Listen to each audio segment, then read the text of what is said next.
Bueno, si estás ahí prendido del otro lado, significa que estuviste hace un ratito con Cómo que no a las 17, te tomaste un break, un matecito, unas facturas a las 18 y te volviste a prender ahora en lo que es la noche de, ya la tarde-noche de la FM Boedo, en la previa del 9 de julio de un nuevo fin de semana largo, uno de los últimos, me parece, porque no son tantos más los que quedan en el año, muchísima gente en la calle, yendo a sus casas, saliendo, ¿no? Todavía saliendo por 3 días afuera, seguramente.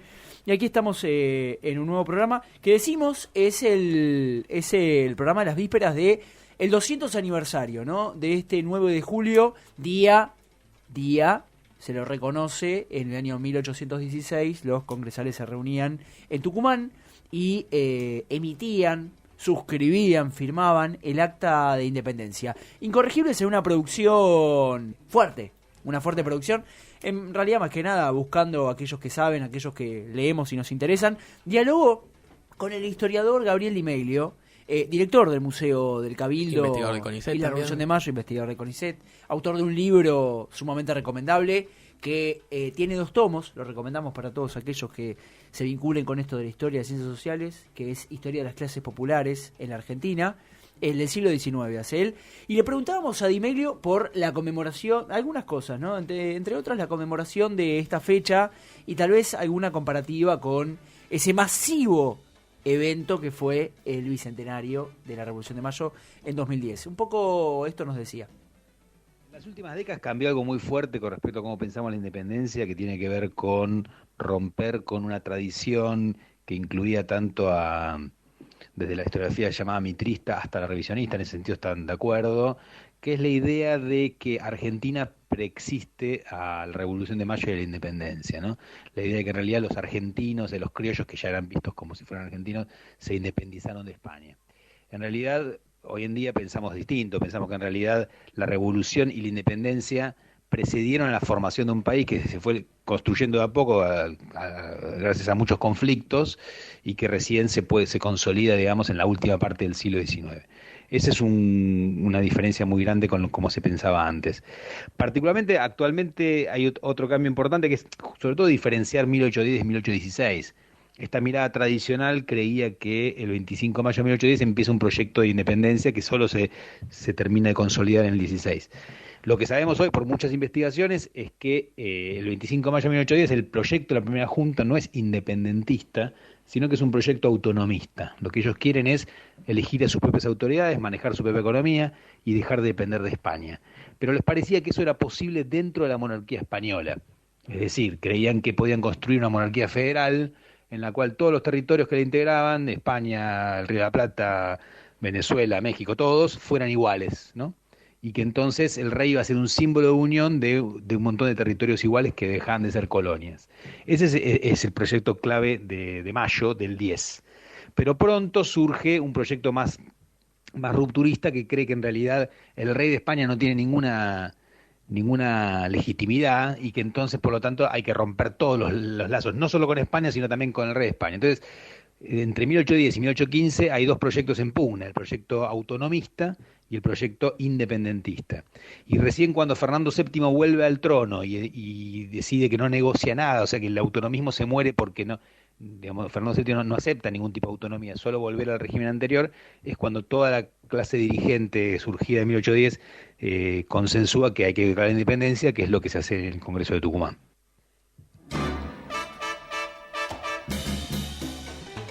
Muy bien, ahí las palabras aclarando un poco esta gran duda de muchos que es, gran duda, ¿no? Este gran enigma sobre por qué se le atribuye o construimos una representación de que 1810 es más importante, más trascendente para los argentinos que el 16, y sobre todo esta idea de la construcción de la nación permanente, digamos, ¿no?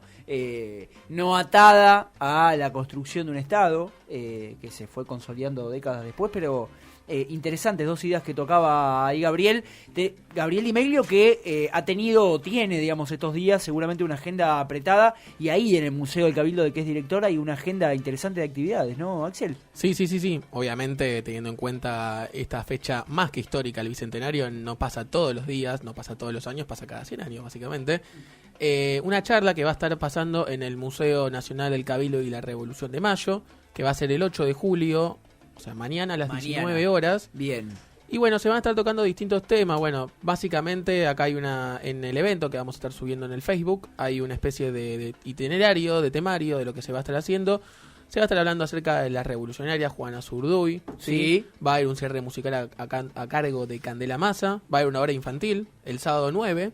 Así que la agenda del Museo del Cabildo y de la Revolución de Mayo está bastante cargada para aquellos que quieran participar.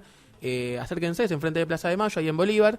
Enorme el trabajo de ese museo, enorme. Es enorme, están haciendo charlas todos los meses, tenían una posibilidad, hubo una experiencia que se llama el Cabildo Abierto, que estaban haciendo acerca de distintas temáticas, que no tienen que ver exclusivamente con la historia, pero tienen que ver con la función social que puede cumplir un museo, que es formar a partir de la participación de investigadores y formadores, obviamente, y líderes de opinión de los temas, que bueno, es un museo que está muy cerca de Tendríamos que la conseguir, sociedad. se puede conseguir un número de cómo se incrementó desde que Gabriel y el equipo, digamos, llegaron al museo, cómo se incrementaron las visitas, ¿no? Y ahí ya lo saludamos a Joaquín de Rosa, quien está en los estudios, de cómo se incrementaron las visitas, ¿no?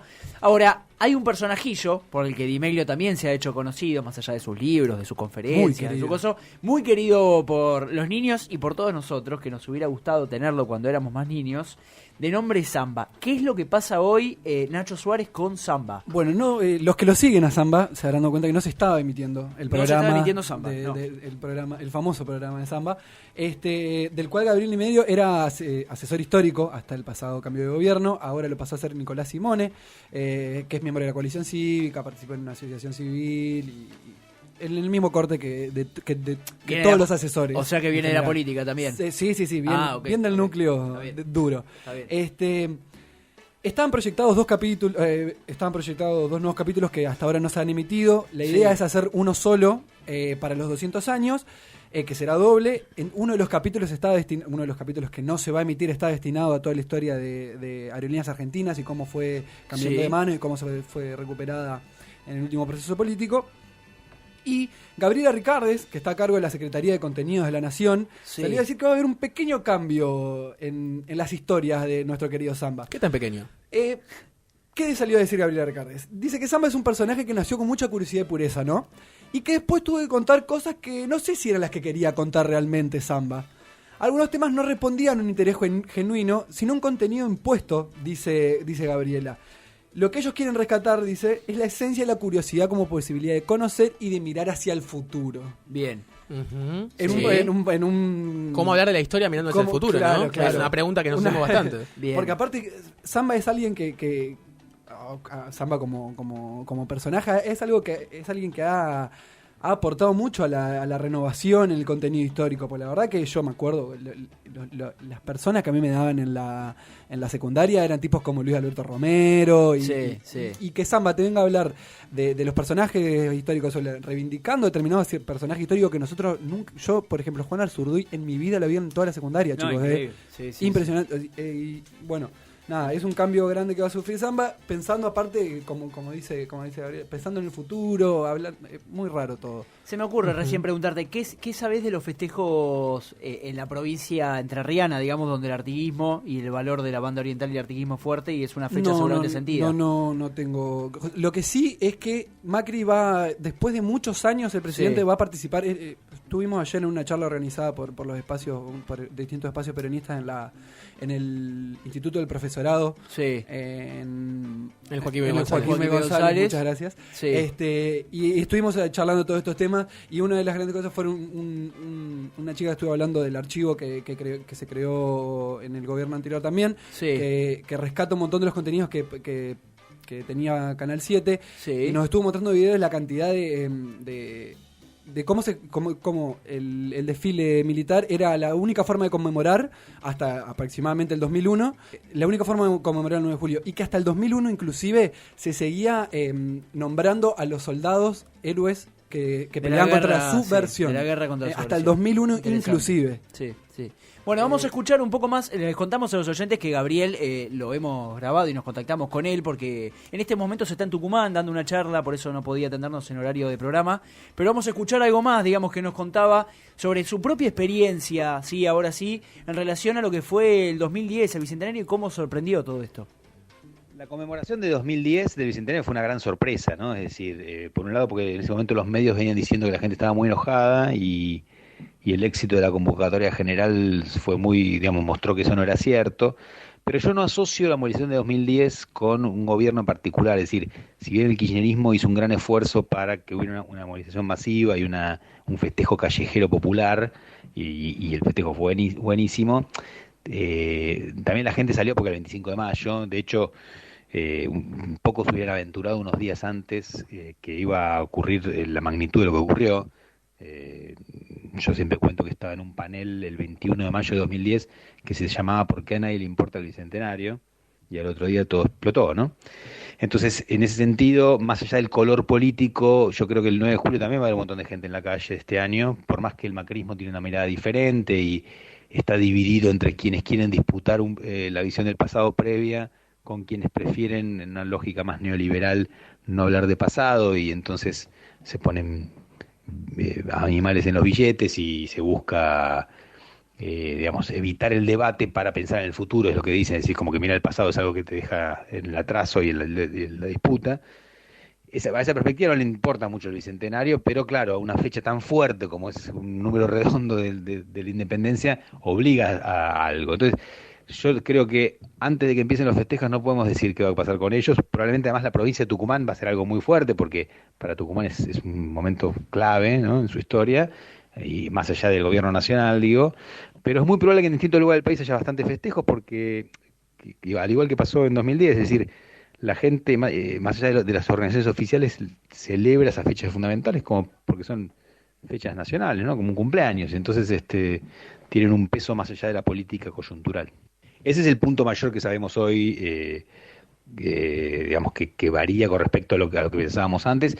El otro punto, diría, lo que tiene que ver conmigo mismo, es decir, con mis propias investigaciones, tiene que ver con el lugar popular, ¿no? Es decir, creo que hoy en día todos los que nos hemos dedicado a investigar la participación popular en ese periodo podemos marcar cómo, tanto en la ciudad de Buenos Aires como en la banda oriental, hoy Uruguay, y en Entre Ríos, en Misiones con la Revolución Guaraní, en Salta y en Jujuy con los gauchos de Güemes, es decir, la impronta popular, y también la de los esclavos, también la de los pueblos de indios, fue fundamental en la época para, digamos, para la acción política. Es decir, uno no puede entender solamente mirando a las grandes figuras qué es lo que ocurrió en ese momento, sino que ahí se dio una marca fundamental que supera esa época, que es la inclusión popular en la política como un actor importante en ella, ¿no?